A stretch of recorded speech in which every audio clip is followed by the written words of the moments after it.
The Olympic Games of Paris 2024 have just ended. Yet, during this ceremony, especially at the launch, a gate, terrible, attempted or was opened upon and against the earth through the opening ceremony and even during these Olympics. Something monstrous, very devastating, is about to, if we are not careful, to be released against humanity as a whole. I am Pastor Sanogo, servant of the Most High God, God, creator of the heavens and earth. I am a servant of Jesus Christ, servant of His church, built on the rock of His word, church against which no gate of Hades shall prevail. I'm making this video for the world, for the church. May the grace and peace of the Lord be with you. Jesus said before every major event like the flood and even rapture, people will be very distracted and will not pay attention to important and serious things until calamities surprise them suddenly. So, Church of the Lord, be attentive to this message. Rise up, play your role as the salt of the earth and light of the world. Protect the earth. Preach the word of God. Prepare for the return of Jesus Christ. I pray that what I'll speak about with you here catch your full attention so that you can thoroughly play your role. There is a time to laugh, a time to play, and times to take things very, very, very seriously. And this is a serious one. Indeed, during the opening ceremony of the Olympic Games, the church, I would even say the world, was shocked to see and to understand how and why one can use the things of God in such a trivial manner and blasphemous way. These things were condemned by the world, by the church, and I bless God for all the servants who stood up and condemned this, as it was necessary to do. These things were indeed done on purpose, and those behind, the dark force behind, expected the reaction that followed. But the harm was already done and things were set in motion. Only those who understand what I will say and act accordingly can address it. In the ceremony, there were many things, but two key elements interest me. First of all, the crossing of Paris, of the Seine River, by this horseman dressed in pale hues. And the second thing, the ceremony, the most shocking part that stunned humanity, was the blasphemous ritual of the Holy Communion. These are the two things I will talk about. And you might ask, what is it that Satan is plotting? What is being done? And what you must do? How you must rise up in this situation and take action.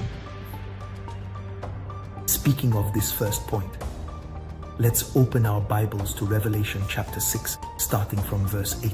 The Bible says there, "So I looked, and behold, a pale horse, and the name of him who sat on it was Death, and Hades followed with him, and power was given to them over a fourth of the earth, to kill with sword, with hunger, with death, and by the beasts of the earth."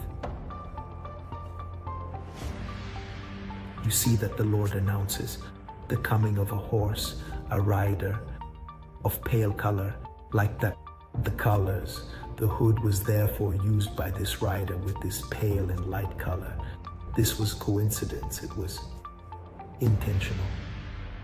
This rider was followed by the whole world. Who is he? What does the Bible say? The Bible says that this rider is death itself, and he foretells and predicts the demise, the death of a quarter of the world's population by wars, by famines, and all kinds of disasters that will strike humanity. And this gate, by this declaration and act, was opened starting from this month of August, September, and onwards. If you do not rise, if you do not listen to what I am saying, if you do not pray, epidemics, calamities, disasters, earthquakes, tsunamis, strange things never seen before, will start to occur. The coronavirus, COVID, will seem insignificant compared to the epidemics that may have started now and will intensify over time unless you rise. The death toll that shocked the world is nothing compared to a quarter of Earth's population targeted by this evil satanic announcement and message, which was declared that day at the opening of the Olympic Games. What does Scripture say, and what must you do? The second thing that was done is the blasphemous ceremony related to the Holy Communion. Blasphemy is a weapon that the Antichrist will use. Revelation chapter 13 says, verse 5, "And he was given a mouth speaking great things and blasphemies, and he was given authority to continue for 42 months. Then he opened his mouth in blasphemy against God, to blaspheme his name, his tabernacle, and those who dwell in heaven." So, this blasphemous ritual is not the first, but it is intentional. It is exactly one of the trademarks of the beast, to blaspheme. And the thing it chose to blaspheme is a very powerful act. And indeed, it is one of those weapons that should help you, which will help us thwart the enemy's plans, so that the reign and will of the Lord may be fulfilled and not the purpose of the enemy. What does blasphemy target? Blasphemy aims to desecrate, to strip away the power from believers' mouths, the world's mouth, of the name of Jesus Christ. This is why the beast will blaspheme against the name of Jesus, blaspheme against the church of Jesus, blaspheme against the tabernacle, blaspheme against heavenly things, to provoke anger, the world, and paralyze the church, to weaken the strength of Christians in their power to destroy. So these things were announced and declared at the grand opening ceremony of the Olympic Games that began in this very year, 2024. Something very harmful indeed. Church of Jesus, listen well, you must rise up. So like everyone, I was shocked by what I saw at first, and the Spirit of the Lord led me into his presence. He said, "Do not rush to speak, but understand what happened and warn my people, warn the church about what it must do and how it should lead this phase of the battle that has just begun." So, to fully understand what happened and what you must do and what we must do, you must first understand the meaning of the prophetic. And here, I speak of satanic prophecy. You will see in the book of Revelation, it speaks of the dragon, the false prophet, and the beast. For the Antichrist to appear, he needs the presence of a false prophet. Why is that? Everything that appears on planet Earth must be spoken. For light to be, for the things God created to manifest, God spoke and things came to be. The life of Jesus Christ was foretold, was announced, and events happened as prophesied. His birth, his lifestyle, and so on. His death on the cross, his resurrection had to be prophesied for it to manifest on earth. This prophetic principle that enables realization is equally true for the world of darkness. Satan thus uses certain people to whom he grants his spirit to declare, so that the works of darkness can manifest on earth. Thus, in Israel, in the time of King Ahab, Prophet Elijah, there were false prophets of Baal, of Ashtoreth, who, through their declarations and incantations, held an entire nation captive under the demons of Baal and Ashtoreth. It took God's servant, Prophet Elijah, to rise up, to counteract these prophecies, to tear down their altars and restore the reign and glory of God here. And I am aware that as I speak, God is in the process of raising up Elisha's, men and women of God who will prophesy and declare the word of the Lord as it should be spoken, to prevent the enemy from achieving and fulfilling his dark schemes. The false prophets here have been used intensively by the current president of France, Macron, who aims to be a false prophet of the Antichrist. He's the one, some time ago, who stated, "The beast of the event is here." The beast of the event is here. A phrase that emerged from nowhere in an interview question he was responding to. He is simply announcing and declaring so that the Antichrist can be fully manifested. He's playing the role of a false prophet. He did not stop there. By including in the French Constitution the legalization of abortion, an incomprehensible act for which I have already made a video of warning, he was thus playing a role according to 2 Kings chapter 3, shedding the blood of the firstborns in a massive manner. Another thing that enables the manifestation of dark powers, bringing them out of the abyss, is blood. And the blood, one of the most powerful bloods, is the blood of the firstborns. Jesus Christ is the blood. The blood of Christ is the blood of a firstborn son. So, how is abortion related to this? You should know that generally it is the first unwanted pregnancies that are subject to being aborted. They are the most numerous in cases of abortion. So, legalizing, putting this into the constitution, first of all, it was already something that was not forbidden in France. But to manage to put this into the constitution means that France is constitutionalizing the act of sacrificing the firstborns. For us, for you who is Christian, you must know that a pregnant woman carries a life, a living person. The baby in her womb, the fetus in her womb, is not just a part of her body that she can get rid of at will. No part of her body can be incubated to create a human. No part. You can take out your eyes, incubate them, it won't make any human. So you can take out your eyes, your arm, no problem. But what is in your belly when you are pregnant? If you put it in an incubator, if you remove it, put it in an incubator, it will become a living being. So for us, a fetus is not a part of your body, not a part of the woman's body that she can do whatever she wants with. It is a life. So as soon as it is sacrificed, it is a firstborn or a newborn that is sacrificed. And if it is the first pregnancy, it is indeed firstborn blood. And this is done massively to bring out from hell a type of spiritual heaviness against the church in France specifically, and the church in general. Where does this come from? In 2 Kings chapter 3, the Bible says that the king of Moab was cornered. But why was he cornered? Because a prophecy from the prophet Elisha had said that Israel, Judah, would defeat him completely. They would totally finish him off. To stop this prophecy from coming true, the king rose up, took his firstborn son, and then he sacrificed him. The Bible says a spirit of indignation filled Israel, and Israel no longer had the strength to fulfill God's prophecy. Sacrificing the firstborn son aims to make the church lose its prayer strength, its strength and ability to intervene against the plans of darkness that are currently unfolding. I pray you do not fall into this spiritual death, that you rise in prayer, evangelism, and healthy Christian living.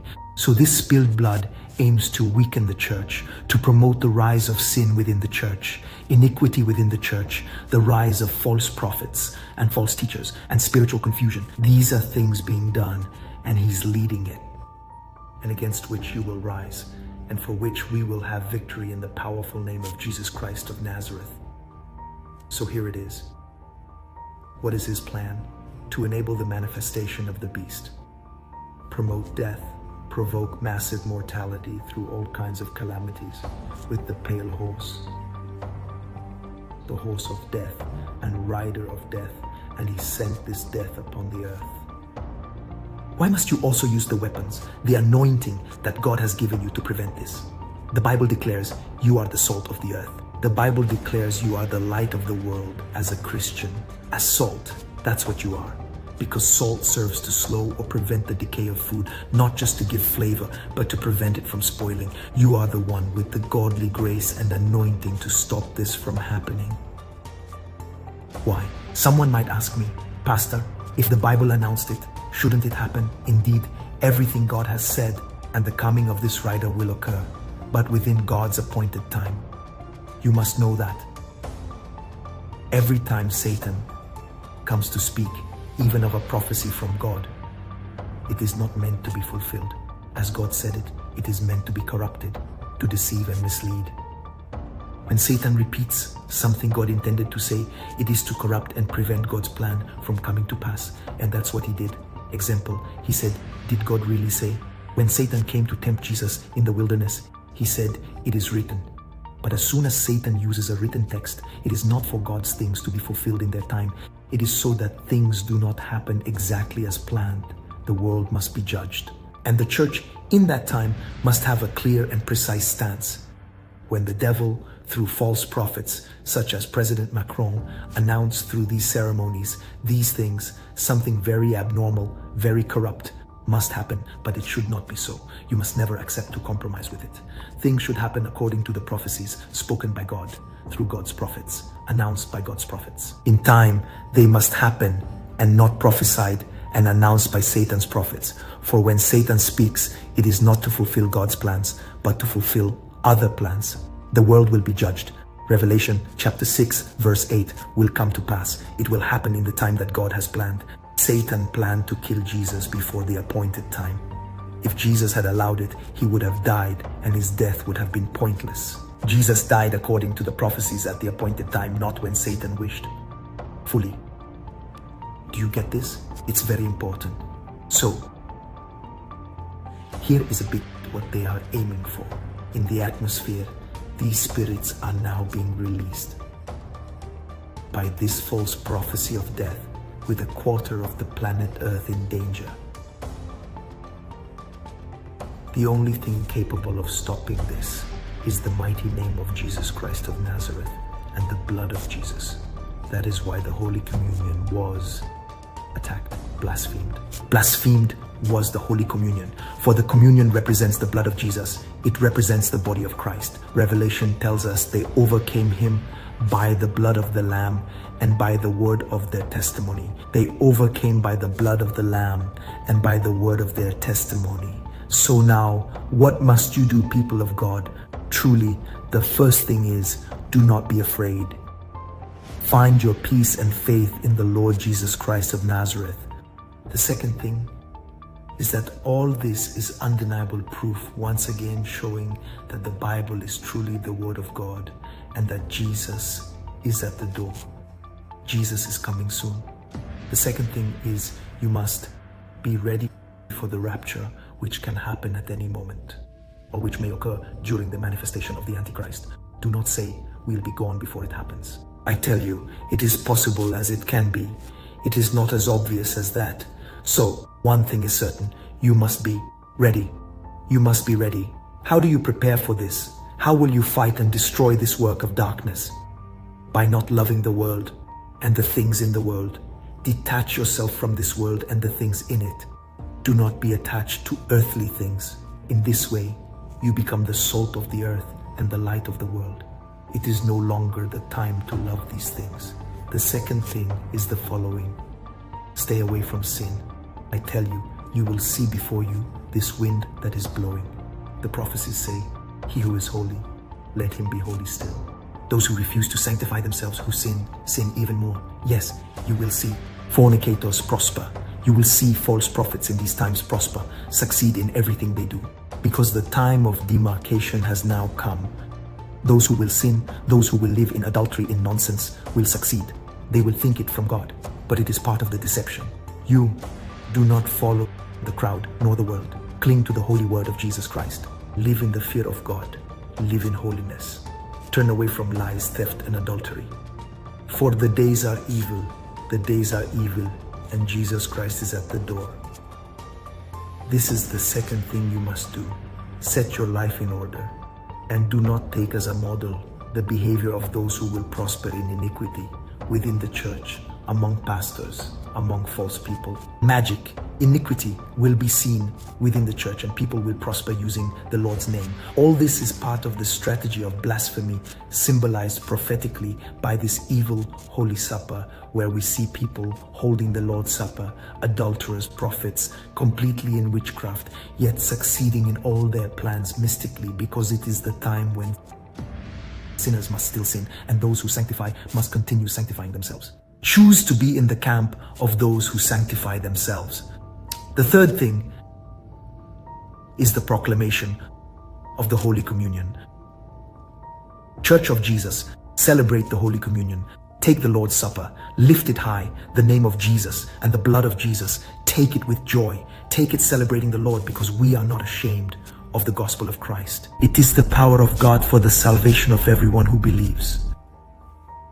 Take it so that the words of blasphemy have no effect on you. As soon as you hear anything, arise.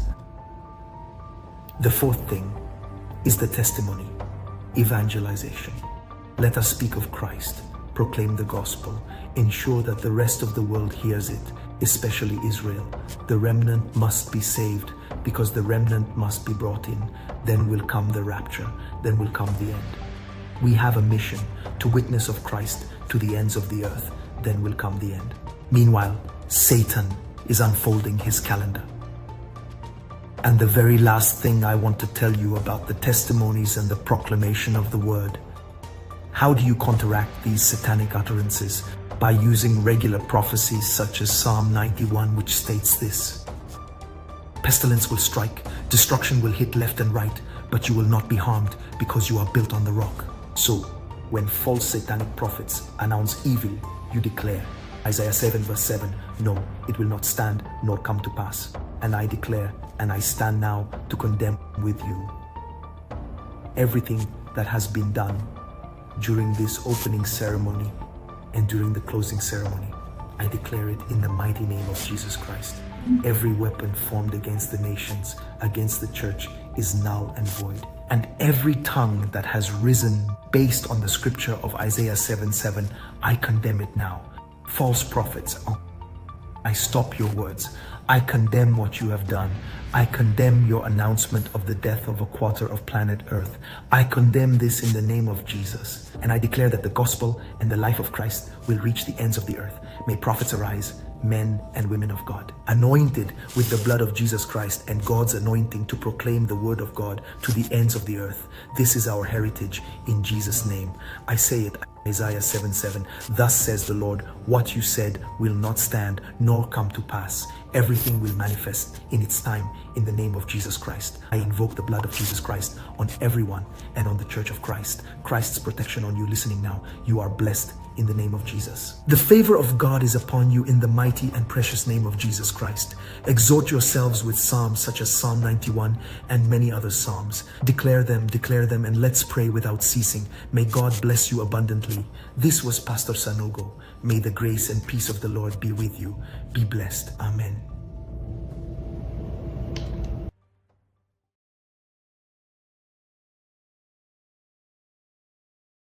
Que retiendra-t-on dans 10 ans de cette cérémonie d'ouverture des Jeux Olympiques de 2024 ? C'est l'ensemble des transgressions qu'on y a vues de toute nature. Et dans 10 ans, soit ces transgressions seront devenues naturelles et banales, et elles ne choqueront plus personne, soit au contraire, ces transgressions seront ressenties comme la mesure de ce que 2024 était un moment de décadence, et qu'il fallait revenir en arrière. Nous verrons dans 10 ans si la transgression est devenue ouverture vers la liberté, ou au contraire, si 2024 aura été un point d'inflexion vers un retour obscurantiste, nostalgique, qui aura marqué la fin d'une époque de liberté. Donc ce n'est plus le moment pour nous, frères, de nous divertir.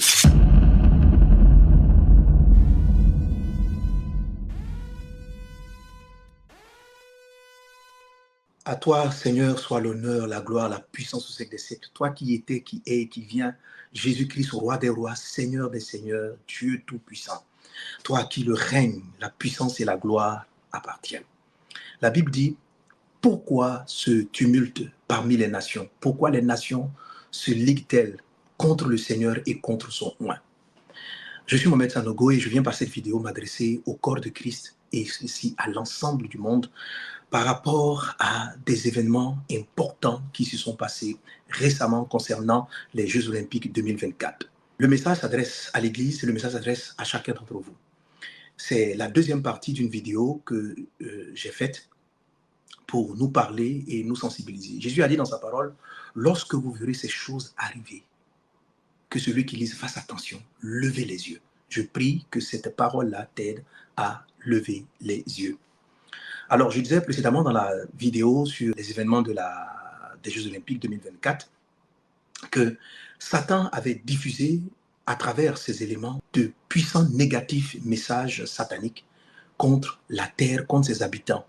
Et dans cette deuxième partie de la vidéo, qui est la plus importante, qui est bien plus importante que la première, une annonce, un message a été donné à certains puissants sur la terre afin de faire une guerre contre l'Église de Jésus-Christ. Et la symbolique a été marquée à travers cette cérémonie. Je viens par cette vidéo t'exhorter, toi, Église du Seigneur Jésus-Christ, à te lever dans la prière et à poser des actes très particuliers que je parlerai dans la suite de la vidéo. Et je prie donc que tu prêtes attention. Celle-là est bien plus importante que la première parce qu'elle s'adresse directement aux leaders de l'Église, à l'Église. Et c'est aussi un grand avertissement pour vous tous qui m'écoutez, qui ne connaissez pas le Seigneur Jésus-Christ. Il est dit dans le livre de Daniel chapitre 7, verset 5, que Satan, l'Antéchrist, va essayer de changer les lois et va essayer de changer le temps. Voilà ce qu'il essaye de faire et je prie que tu puisses particulièrement donc prêter attention. Il va essayer donc dans la prophétie de corrompre parce qu'il veut être l'adversaire de Dieu. Mais il est en train d'exécuter exactement ce que les Écritures disent. Dans la deuxième partie de la vidéo, je vais insister sur deux choses. Premièrement, à la cérémonie d'ouverture, à un moment donné, ils ont montré donc une femme qui avait la tête coupée, décapitée, et qui tenait sa tête dans sa main et qui lançait un message étrange. Elle dit, je crois que les aristocrates, on va les pendre, quelque chose de ce genre. Ce message était un message adressé à des puissants de la terre pour attaquer l'Église et les leaders chrétiens. Je te l'explique. Alors, cette femme que vous voyez là, donc présentée, ils le disent eux-mêmes dans leurs commentaires, il s'agit de Marie-Antoinette. Il s'agit de Marie-Antoinette. Marie-Antoinette qui est l'épouse du dernier roi français qui a été décapité en janvier 1793. Donc, en tuant ce roi, la France disait donc à cette époque qu'elle refusait que la royauté, qu'il y ait un roi sur elle. La France refusait qu'il y ait un roi sur elle. Et donc, elle a fait décapiter le roi Louis XVI, son dernier roi, en janvier 1793. La reine Marie-Antoinette va être emprisonnée jusqu'au mois d'octobre. Mais les partisans de ce combat contre le roi se sont rendus compte qu'elle était influente malgré qu'elle soit emprisonnée et que l'influence de la royauté pesait toujours sur la France. À l'issue d'un procès corrompu, d'un procès étrange, ils vont décider de la tuer et elle sera exécutée en octobre 1793. Ils ont coupé donc la tête de l'épouse du roi. Alors, qu'est-ce qu'un événement aussi macabre vient faire dans une cérémonie d'ouverture? Comme toute la cérémonie, c'était des annonces mystiques. Et celle-là, voilà ce qui est fait. C'est un message qui est adressé directement à l'épouse du Christ. Toute cette cérémonie veut dire nous refusons d'abord Jésus-Christ, que Jésus-Christ soit Dieu, que Jésus-Christ soit le roi. D'où la cérémonie blasphématoire de la Sainte Seine, le dernier repas de Jésus-Christ. Donc nous rejetons la royauté de Jésus. À l'exemple de ce que la France a fait dans le passé, qui a rejeté le roi, ils exhortent donc le monde à rejeter Dieu, que Dieu ne soit pas le roi. Jésus dit en Luc chapitre 19 que les concitoyens se sont levés pour dire nous ne voulons pas qu'il règne sur nous. Nous ne voulons pas qu'il règne sur nous. Lorsque Pilate a dit, voici le roi des Juifs, la population qui était là a dit, nous ne voulons pas de roi. Et c'est ce que la France essaie de dire aux gens, rejetons le roi des rois, rejetons Jésus-Christ. Et officiellement, ils l'ont rejeté. Mais ils ont un problème. De même que ça s'est passé en 1793, l'épouse du roi des rois est en place. Et qui est l'épouse du roi des rois? C'est l'église de Jésus-Christ de Nazareth. L'épouse du roi des rois en place. Et tant qu'elle est là, l'évangile est prêché, la parole est annoncée, les valeurs du royaume sont toujours là, en place. Alors que faut-il faire? Il faut décapiter l'église, l'épouse du roi des rois. Donc c'est cette annonce-là qui a été faite au travers de cela. Décapiter l'église, couper la tête de l'épouse du roi des rois, de même qu'ils ont coupé la tête de Marie-Antoinette, l'épouse du roi, du dernier roi de France. Donc c'est ça le message qui a été lancé. Ce message est un vent d'attaque contre les têtes de l'église, c'est-à-dire contre les leaders. La Bible dit, touchez le leader, frappez le berger et les brebis seront dispersées. Pour eux, il faut affaiblir l'église en tuant et en détruisant les leaders. C'est un message donc que j'adresse à tous les chrétiens afin de vous lever et de prier pour vos pasteurs. N'oubliez pas, du temps des actes des apôtres, le roi Hérode a décidé de persécuter l'église. Et lorsqu'il a pris cette décision, une des premières des choses qu'il a faites, il a coupé, il a tué un des apôtres, Jacques.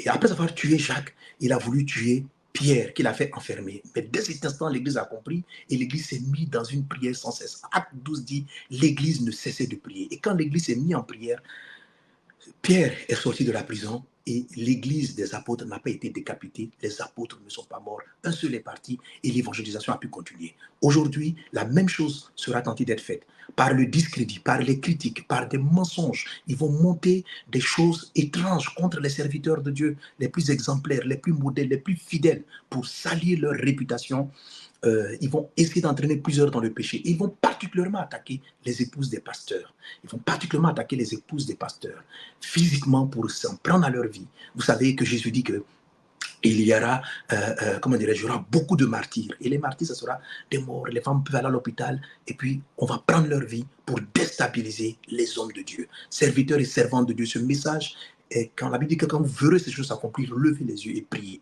Si nous ne prions pas, ça cesse. Ce n'est pas seulement Jacques qui est parti, mais les pierres, les d'autres apôtres pourront être aussi exterminés. Car il est dit en Daniel chapitre 7, verset 25, que pendant un temps, l'Antéchrist recevra le pouvoir de persécuter l'Église et de tuer beaucoup de chrétiens. Ça va se passer pendant un temps. Mais c'est la prière sans cesse qui va l'empêcher de se déployer de cette façon.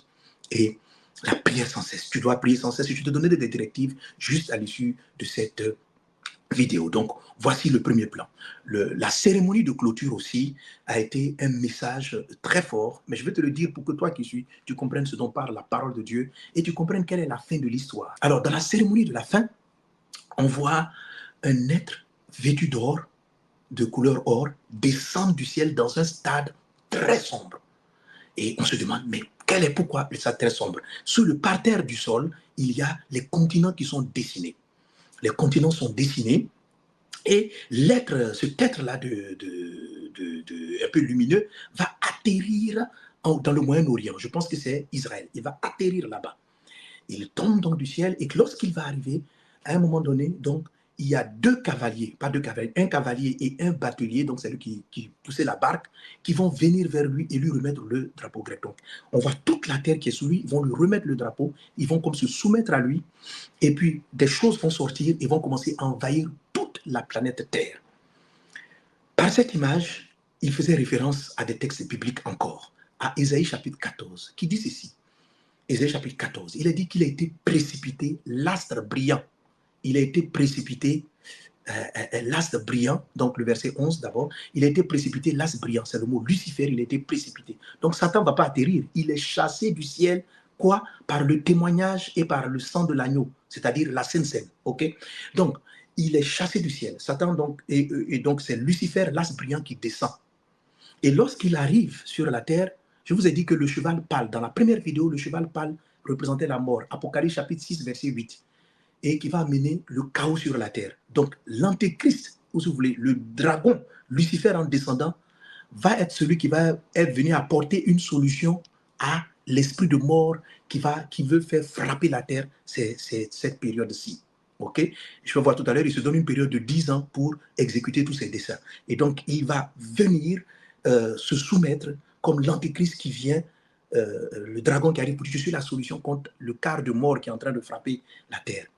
À la gauche de cet être satanique, donc de Lucifer qui vient de tomber, va venir quelqu'un qui a plutôt une cagoule noire. Alors celui qui a la cagoule noire, on l'avait vu aussi à la cérémonie d'ouverture, qui avait reçu une lampe, qui avait reçu des enfants qui traversaient les tunnels français là, de Paris, qui traversaient les tunnels et qui sont montés dans une barque. C'était le symbolisme de ce qu'on appelle le mythe de Charon, qui est une de la mythologie grecque. Donc il s'agit d'un personnage, un esprit, qui transporte les morts, les âmes des morts vers Hadès, vers l'enfer. Il les transporte vers l'enfer. Autrement dit, ce mythe de Charon représentait en quelque sorte le gardien ou celui qui a la porte des enfers. Donc vous avez la mort et la porte des enfers qui sont venus faire allégeance à Lucifer qui est tombé du ciel, qui est parti atterrir sur Israël, qui viennent vers lui. Donc il va se présenter comme étant une solution pour tous ces problèmes-là. Voilà ce qu'ils ont voulu illustrer au travers de cela. Et puis après ça, il va envahir la terre.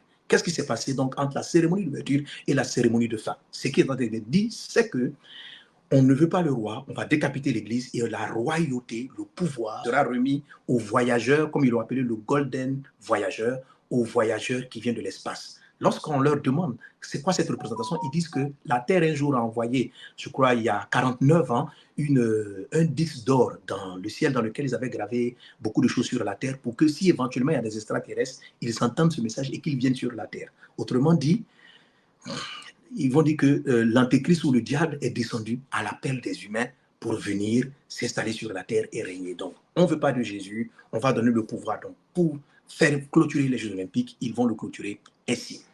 Voilà en substance quel était le message qu'ils étaient en train de donner. Mais l'histoire ne finit pas comme ça, cher ami. La Bible ne finit pas comme ça. Daniel chapitre 7, verset 25 dit, il va persécuter, il va agir, mais le pouvoir, le verset 26, le pouvoir, le règne a été remis à haut point. Celui qui s'est moqué, celui qui l'a crié, c'est lui qui va régner. Psaume chapitre 2, verset 1. Pourquoi ce tumulte parmi les nations? Dieu se regarde et Dieu se rit de ce qu'ils sont en train de faire. Oui, la victoire est pour les saints. La victoire est pour ceux qui seront attachés fermement au Seigneur Jésus-Christ de Nazareth. Un de leurs faux prophètes aussi a fait une vidéo dans laquelle il marque les Jeux Olympiques comme étant un point central. Les Jeux Olympiques de Paris 2024. Lui-même, il le dit. Il dit, après ça, on va voir. Je te laisse écouter cette vidéo et puis après ça, on va terminer par la prière. A-t-on dans 10 ans de cette cérémonie d'ouverture des Jeux Olympiques de 2024? C'est l'ensemble des transgressions qu'on y a vues de toute nature. Et dans 10 ans, soit ces transgressions seront devenues naturelles et banales, et elles ne choqueront plus personne, soit au contraire, ces transgressions seront ressenties comme la mesure de ce que 2024 était un moment de décadence et qu'il fallait revenir en arrière. Nous verrons dans 10 ans si la transgression est devenue ouverture vers la liberté ou au contraire si 2024 aura été un point d'inflexion vers un retour obscurantiste, nostalgique, qui aura marqué la fin d'une époque de liberté. Je ne pense pas que le pire soit le plus vraisemblable. Je pense au contraire que ce qui s'ouvre ici est une période où la France aura ouvert une voie. Vous voyez, c'est un chrétien. Il est en train de dire que le Paris 2024, les Jeux Olympiques, pour eux, ce n'est pas un hasard. C'est une date marquante. Il y aura un après Paris 2024 et un avant Paris 2024. Et il utilise le mot. Nous avons fait des choses pour transgresser. Si vous regardez sa vidéo originelle, au début, il se cite dans les organisateurs. C'est Jacques Attali. Il est très connu par tous les chefs d'État. C'est une personne très influente. Il dit, nous avons organisé ce genre de choses. Et il dit, pour transgresser des choses, transgresser, pour montrer une certaine décadence, c'était à dessein. Et il dit, on va voir dans 10 ans si notre travail a réussi. Si ce qu'on a fait là, ce qu'on a proclamé, ce qu'on a annoncé a marché d'ici 10 ans. C'est-à-dire qu'il se donne 10 ans pour installer l'antéchrist, 10 ans pour amener le chaos et 10 ans pour qu'il soit celui qui vient apporter la solution. Les guerres en ce moment-là, en Israël, en Ukraine, sont l'atmosphère qu'il veut pour pouvoir venir dire que c'est lui qui a apporté la paix. L'antéchrist va se manifester comme étant celui qui vient apporter la paix. Et on l'a vu atterrir à Jérusalem parce qu'il va être apporté celui qui vient apporter la solution du palabre qui a trop duré entre le monde arabe et le monde juif. Et il sera célébré et loué. Le monde va l'accepter. Mais en même temps, persécuter l'église de Jésus. Mais l'église de Jésus va rester ferme et forte et sera vaincue. Pourquoi c'est important pour Satan d'affaiblir l'impact de l'église? Et pourquoi tu dois te lever et prier et suivre les instructions que je vais te donner maintenant? Dans le livre de 2 Thessaloniciens chapitre 2, il est dit que pour que l'antéchrist se déploie, que l'antéchrist est déjà là, l'esprit de l'antéchrist est déjà là. Un des faux prophètes, un des gouvernants français a dit ceci, la bête est là. Il va même dire dans une autre vidéo que ce qui arrive va se manifester, était là avant,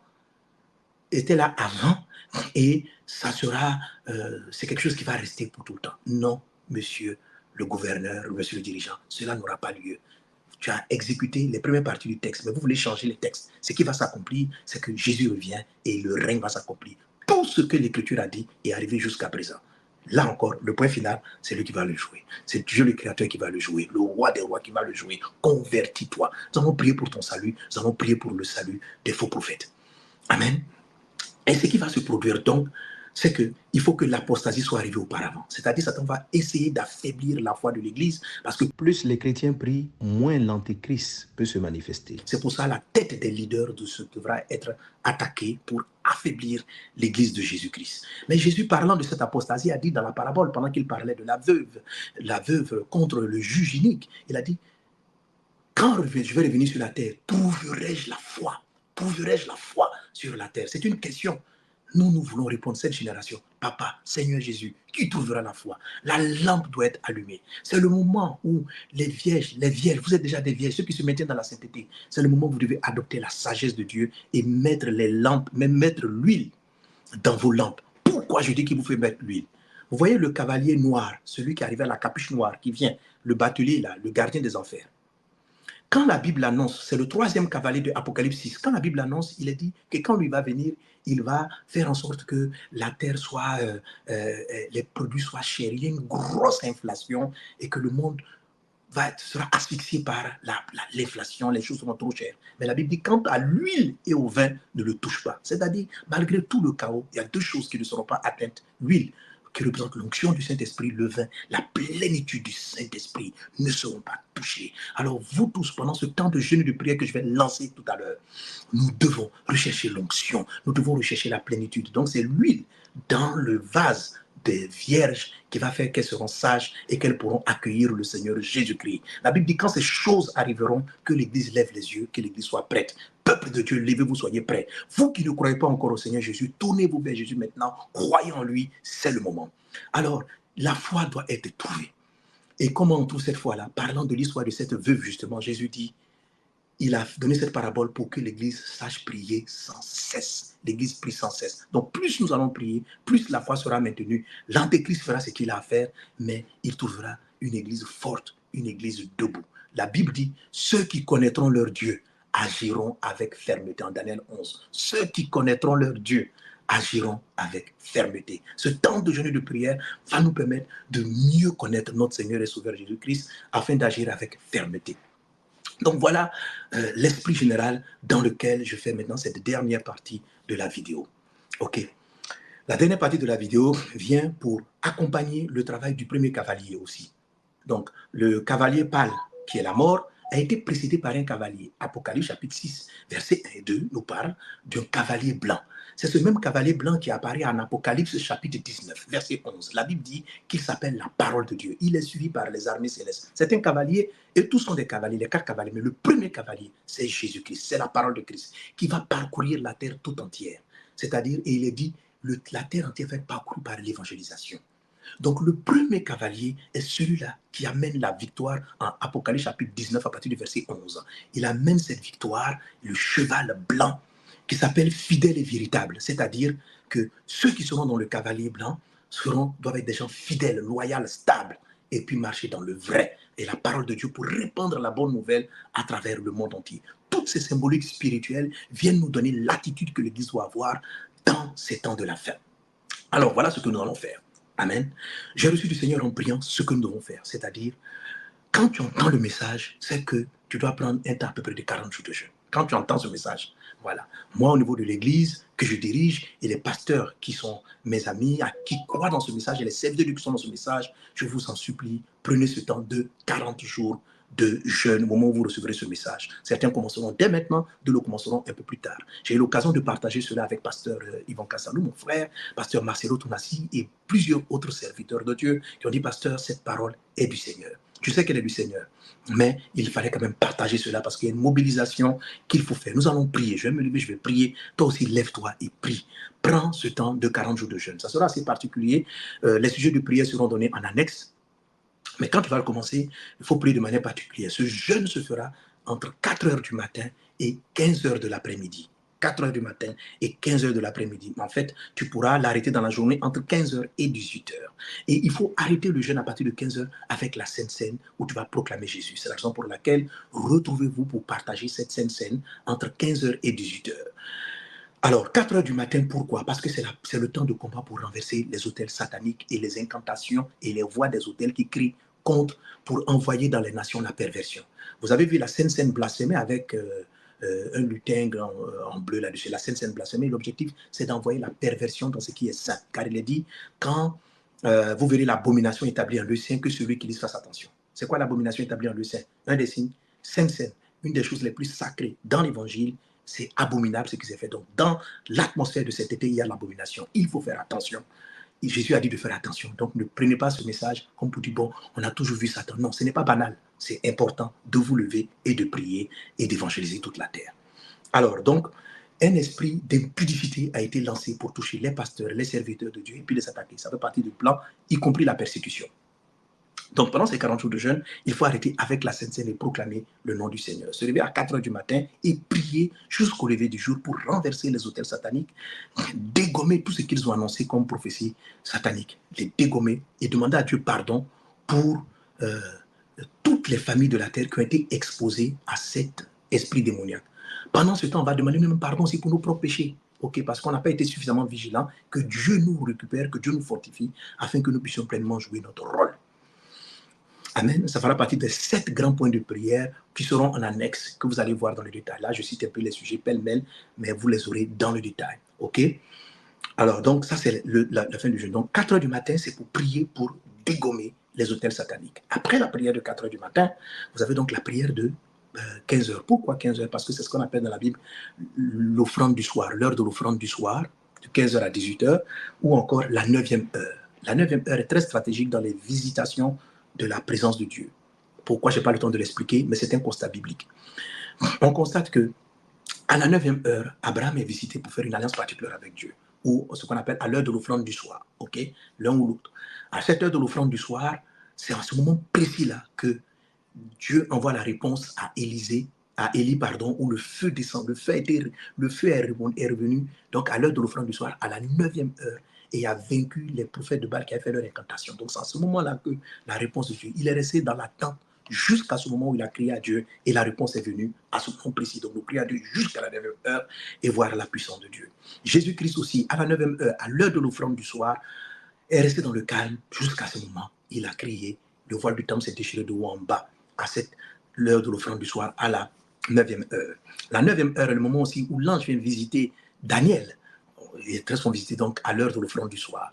À l'heure de l'offrande du soir, ou encore à la 9e heure, Corneille est visité et va ainsi ouvrir l'évangile, parce que Pierre aussi va recevoir une révélation, ouvrir l'évangile au monde non juif. Voilà donc pourquoi nous allons prier dans cette tranche horaire selon ce que j'ai reçu, et chacun donc va s'organiser dans sa communauté, dans son église, pour pouvoir comment remplir les 40 jours de jeûne qu'ils feront, et nous allons rester en prière. Dans les sujets de prière, prier pour l'onction, l'audace, l'huile et le vin, afin d'aller témoigner de Jésus-Christ. Que Dieu te bénisse abondamment, que la faveur de Dieu soit avec toi, le Seigneur avec toi. Donc, moi, personnellement, je lancerai donc le jeûne à partir du 9 septembre. Toutes les églises vont donner le ministère Message de Vie. On était déjà en jeûne pour notre croisade in Soudan. Maintenant, on va compléter ce jeûne-là pour obéissance à Dieu. Pasteur Yvan, il commence le jeûne dès le 2. Et plusieurs pasteurs en Europe aussi ont décidé de commencer leur jeûne le 2. Parce que quand Dieu parle, il ne faut pas tarder, il faut obéir en même temps. On va commencer le 9. Pasteur Marcelo, il a dit, ils sont sortis d'un jeûne de 40 jours. Ils vont s'apprêter dans un autre moment de 40 jours. Ils vont commencer à partir du mois d'octobre, selon ce qu'il m'a dit. Donc, ce qui va faire que dans l'ensemble, ça fera un temps de longue prière sans cesse, sans cesse. C'est pourquoi je dis, au moment où toi que tu écoutes la vidéo, je ne sais pas à quel moment tu vas l'écouter, au moment où toi tu l'écoutes, c'est au moment où Dieu veut que tu commences aussi ton jeûne de 40 jours et prière. Donc, nous allons garder l'Église, le corps de Christ dans la prière, selon les sujets qui vous seront donnés en annexe. Que la grâce et la paix du Seigneur soient avec chacun d'entre vous. La fin du film, c'est Jésus qui gagne, c'est Jésus qui règne. À vous tous qui ne connaissez pas le Seigneur Jésus, ces Jeux Olympiques ont été un message pour vous prouver que la Bible est la vérité, que Jésus est le chemin, la vérité et la vie, que les ténèbres veulent combattre et sont en train de combattre celui qui est sur le trône, celui qui règne. Et Dieu se rit. Psaume chapitre 2, verset 1 à 2. Dieu regarde ces tumultes parmi les nations et puis Dieu se moque parce qu'il est le Dieu qui a le dernier mot. Écoutez, Satan n'a pas le dernier mot. Satan n'a pas le dernier mot. Vous pensez vainement. Donc, ce n'est plus le moment pour nous, frères, de nous divertir. Rappelez-vous 1 Corinthiens chapitre 10, verset 7. L'apôtre Paul dit, le peuple ne devenait pas idolâtre comme quelques-uns d'eux. Ne devenez pas idolâtre comme quelques-uns d'eux. Selon qu'il est écrit, le peuple s'assit pour manger, pour boire, puis ils se levèrent pour se divertir. Ils ont envoyé sur le niveau des gens depuis pendant que les gens étaient en train de se divertir. C'est là qu'ils envoient l'idolâtrie. Mais la Bible dit qu'il ne faut pas devenir idolâtre.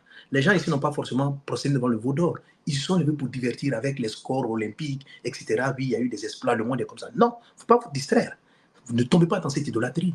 Ne soyez pas en train d'enlever Dieu pour procéder devant des idoles. C'est pour tout cela que nous allons nous repentir pour cette idolâtrie mondiale qui a été célébrée dans une période de divertissement afin de revenir à l'essentiel. Dans les sujets de prière, des prières pour la repentance, pour tous ceux qui, consciemment ou inconsciemment, étaient victimes de ces esprits impurs qui ont été lâchés dans l'atmosphère. Nous allons nous tenir dans le sang de Jésus-Christ et annuler leurs propos et prophétiser la proclamation de la parole de Dieu dans le monde entier. Prophétiser une église forte, prophétiser une église debout. À la question de Jésus, trouverai-je la foi sur terre? Nous devons dire, Seigneur, oui, tu as trouvé une église ferme, tu as trouvé une église forte, parce que des hommes et des femmes se sont levés pour prier, pour refuser que les têtes soient décapitées et que l'église reste forte. À Dieu soit l'honneur, la gloire, la puissance au siècle des siècles. Père Céleste, que ton nom soit béni. Je remets chaque personne qui a entendu cette vidéo entre tes mains. Merci pour ton sang qui nous recouvre. Merci pour une église victorieuse. Merci pour une église qui est forte. Merci pour une église qui partage la parole de Dieu.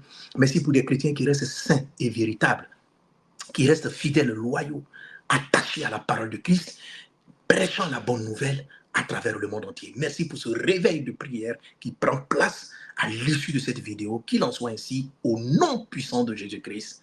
Amen. Que Dieu vous bénisse. C'était Pasteur Mohamed Sanogo. À bientôt.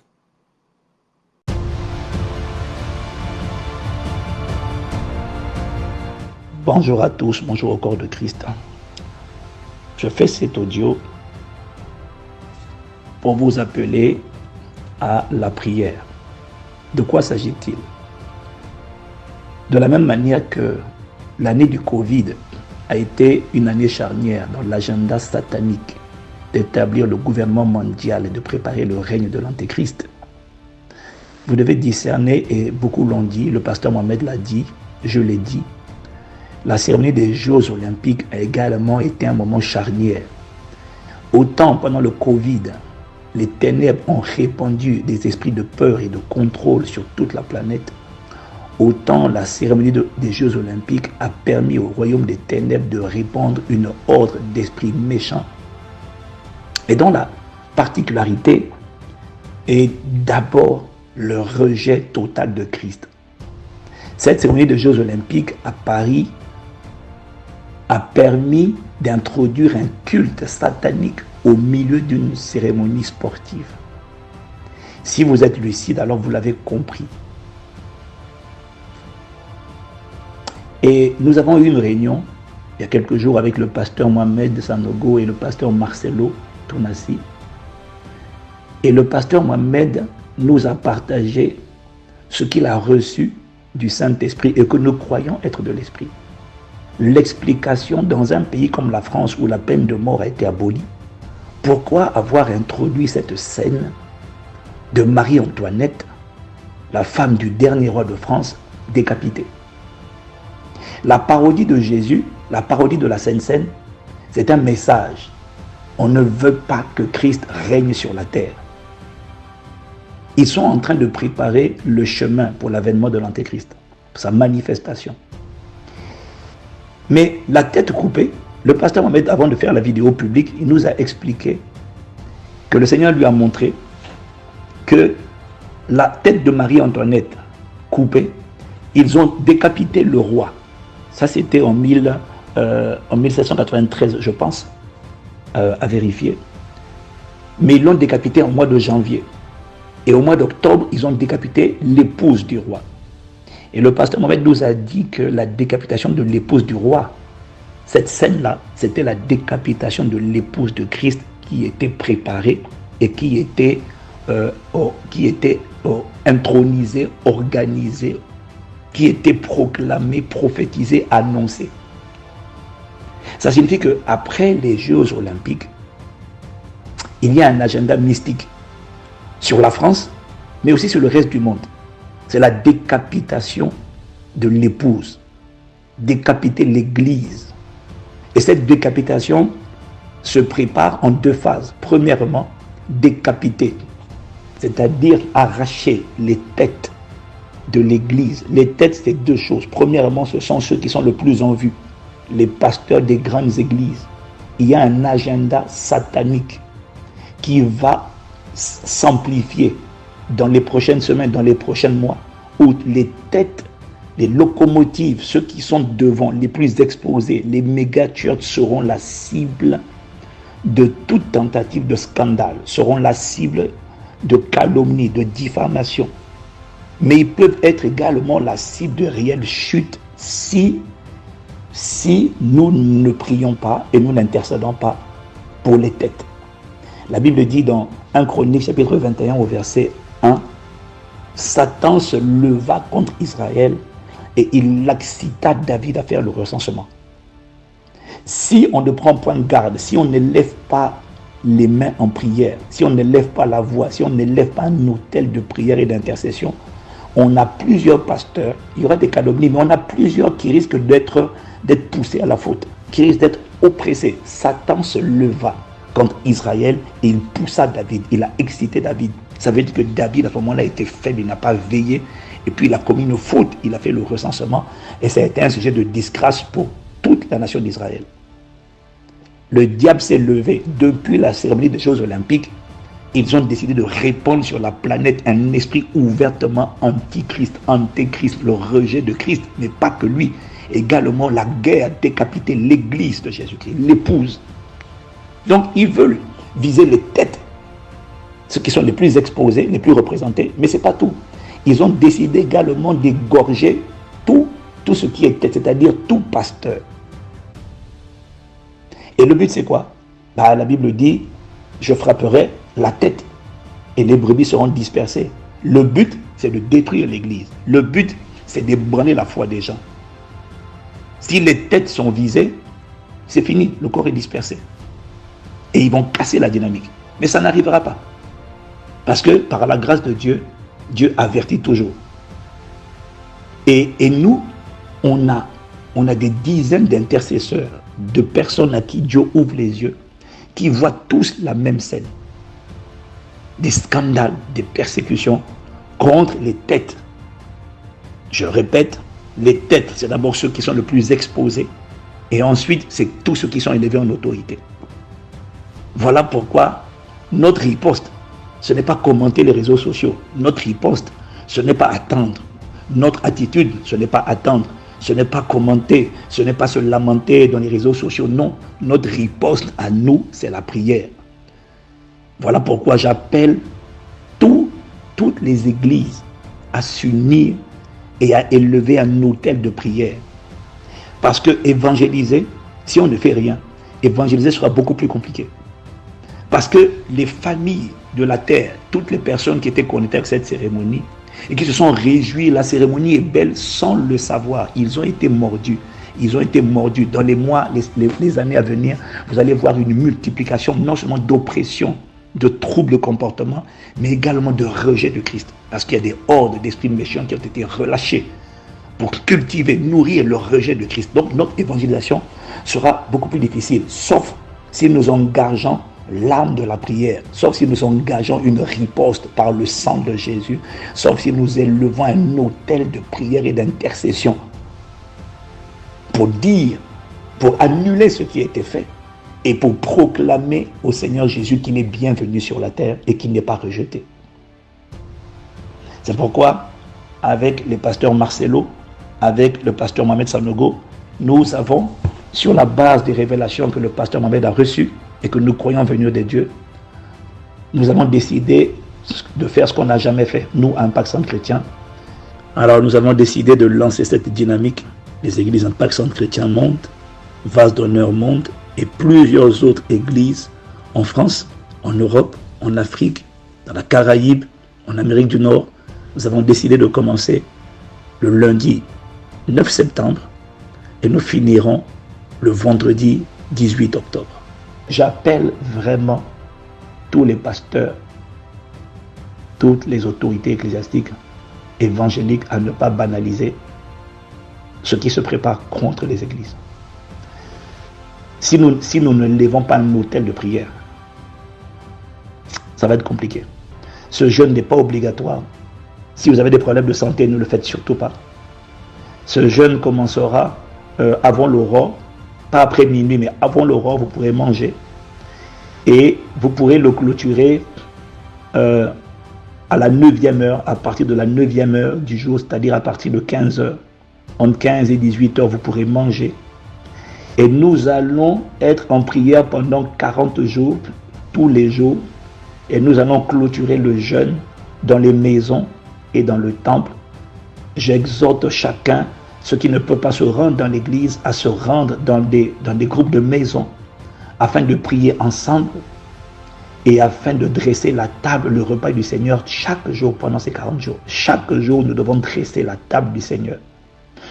Le Seigneur nous a donné un ensemble de sujets que nous vous partagerons, de lignes directives, de lignes de prière que nous devons suivre, que nous pourrions suivre, ce n'est pas obligatoire.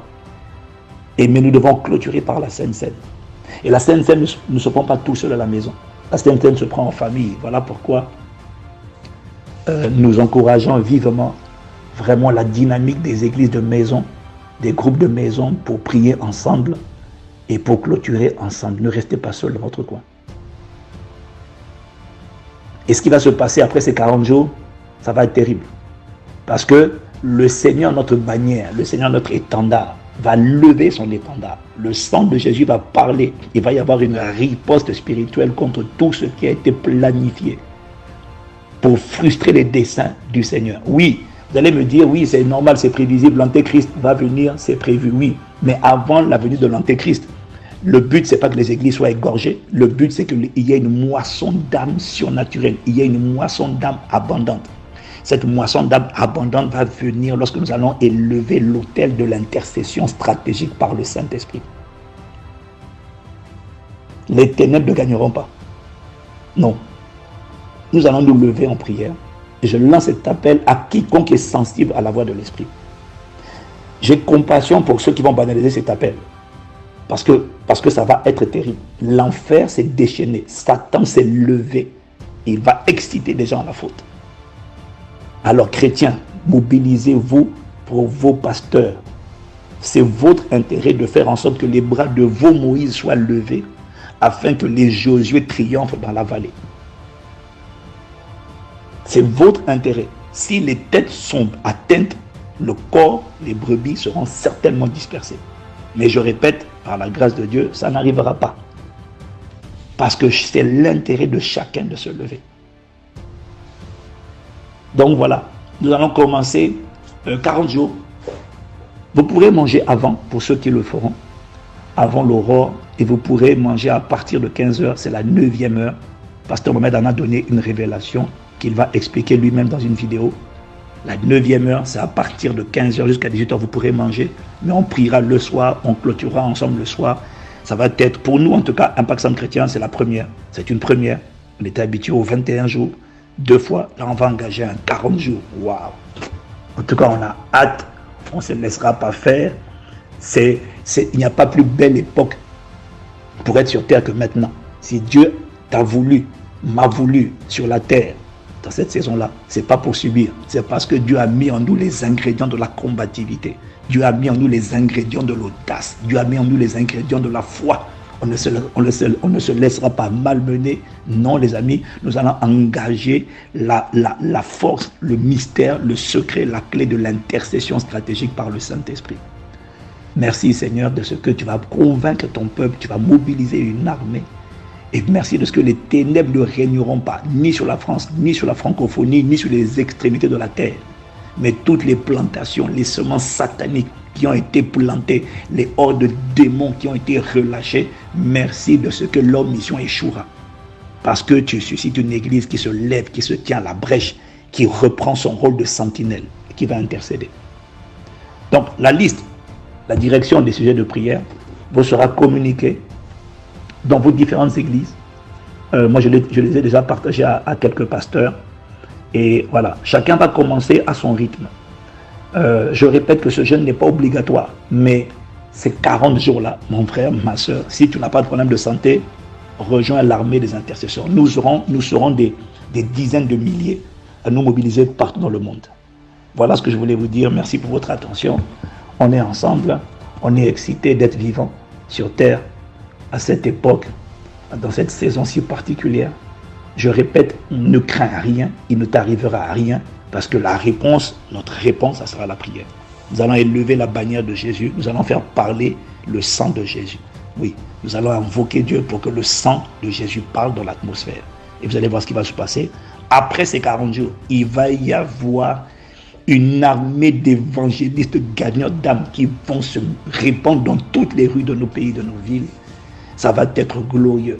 Il y aura une évangélisation avec puissance, des miracles, des produits, des cascades de conversion, des miracles de guérison. C'est ce qui va arriver, mais à condition qu'on se lève et qu'on ne soit pas attentiste. Rappelez-vous, il y a 3 sortes de personnes sur la terre. Il y a les gens qui attendent que les choses se passent Il y a des gens qui font en sorte que les choses se passent, et puis il y a les gens qui se demandent qu'est-ce qui s'est passé. Nous, par la grâce de Dieu, nous avons décidé de faire partie de la catégorie numéro 2. Pas ceux qui attendent que les choses se passent, pas ceux qui se demandent qu'est-ce qui s'est passé, mais ceux qui font en sorte que les choses se passent. Ce sont les partenaires de Dieu pour manifester les desseins de Dieu dans leur époque et dans leur génération. Que Dieu vous bénisse et on se retrouve chacun d'entre nous selon son église dans cette dynamique de prière corporative. On est ensemble. Peace.